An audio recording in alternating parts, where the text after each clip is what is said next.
नमस्कार, मैं डॉक्टर कपिल सिंह हूँ। मैं सीनियर कंसल्टेंट न्यूरोलॉजी डिपार्टमेंट में हूँ मेट्रो हॉस्पिटल नोएडा के अंदर। इस कोविड पैंडेमिक के दौरान हम कोविड में क्या होता है, क्या लक्षण होते हैं, कैसे बचना है, ये सब के बारे में तो हम बहुत अच्छे से जान चुके हैं।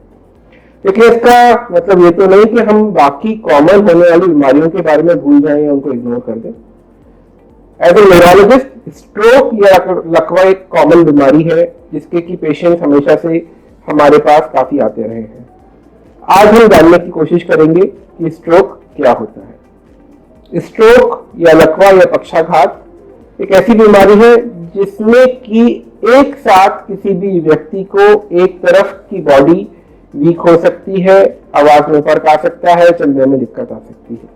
ये बिल्कुल 7 सेकंड्स के अंदर होता है। इसके आम तौर पे कोई पहले से ऐसे लक्षण नहीं होते हैं जो कि ये बता दे कि आपको स्ट्रोक होने वाला है। इसके मुख्य लक्षण क्या होते हैं, ये इसको हम कैसे पहचानेंगे? तो अगर हम ग्राफली देखें तो स्ट्रोक के 3 मेजर सिम्टम है जिसको कि हम फास्ट या फास्ट से समझ सकते हैं। एफ मतलब फेस, एक साथ चेहरे पे टेढ़ापन आ जाना। ए मतलब आर्म, एक साथ हाथ और पैर में एक तरफ के हाथ या पैर में कमजोरी आ जाना। आप लिख रहे हैं, हाथ से आप पेन छूट जाता है, आप चल रहे हैं, खड़े हुए हैं, एक साथ आप बैलेंस नहीं बना पाते हैं, गिर जाते हैं। तो एफ यानी स्पीच, एक साथ सडनली स्पीच में चले जाना, आवाज में लड़खड़ाहट आ जाना। इसके अलावा अगर एक साथ किसी को बैलेंस गड़बड़ हो जाए, बहुत सीवियर हेडेक होने लगे, डबल दिखने लगे, आंख की रोशनी चली जाए, ये भी स्ट्रोक या पक्षाघात के लक्षण हो सकते हैं। यदि किसी को FAS, फेस, आर्म और स्पीच के लक्षण है तो 90% चांस बनते हैं कि उसको स्ट्रोक ही हुआ है। परेशानी आती है कि हम स्ट्रोक के लक्षणों को, माइनर स्ट्रोक के लक्षणों को पहचान नहीं पाते हैं, और जब हम पहचान नहीं पाते हैं तो हम हॉस्पिटल पहुंचने में या ट्रीटमेंट लेने में भी बहुत डिले कर देते हैं। यानी ये समझना जरूरी हो जाता है कि अगर हमें स्ट्रोक के लक्षण है तो हमें आगे करना क्या है। स्ट्रोक का इलाज, पहली बात तो यह कि घर पे नहीं हो सकता, और दूसरी बात यह कि स्ट्रोक के इलाज में समय बहुत इंपॉर्टेंट है।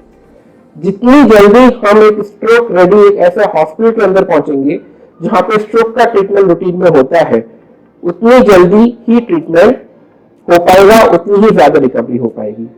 फर्स्ट 3 आवर्स टू 4.5 आवर्स है गोल्डन आवर्स, जिसमें कि अगर हम हॉस्पिटल पहुंच जाते हैं तो पेशेंट को तुरंत सीटी स्कैन की या एमआरआई की आवश्यकता है अगर स्ट्रोक सस्पेक्टेड है, और उसमें यदि पेशेंट को सीटी स्कैन के अंदर कोई ब्लीडिंग नहीं आया है तो हम एक ऐसी दवा दे सकते हैं जिससे कि स्ट्रोक की रिकवरी के चांस 60% से 70% बढ़ जाते हैं।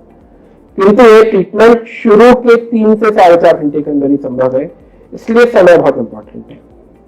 मोटे तौर पर स्ट्रोक हम ये कह सकते हैं कि 2 प्रकार का होता है। 80% जो ब्रेन में जाने वाले ब्लड की सप्लाई रुकने की वजह से होते हैं, यानी कि रक्त की धमनी के अंदर कोई अगर क्लॉट आ जाए उससे स्ट्रोक होता है, जिसे कि हम इस्केमिक स्ट्रोक कहते हैं। और 15 से 20% के अंदर उसी रक्त की धमनी के फटने की वजह से होता है, जिसको हम ब्रेन हेमरेज या हेमरेजिक स्ट्रोक कहते हैं।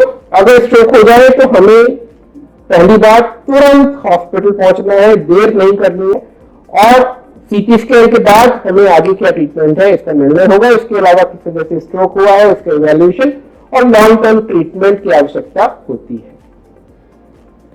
स्ट्रोक ना हो इससे अच्छा तो कुछ और हो ही नहीं सकता, और स्ट्रोक के प्रिवेंशन के लिए हमें किस चीज की जरूरत है?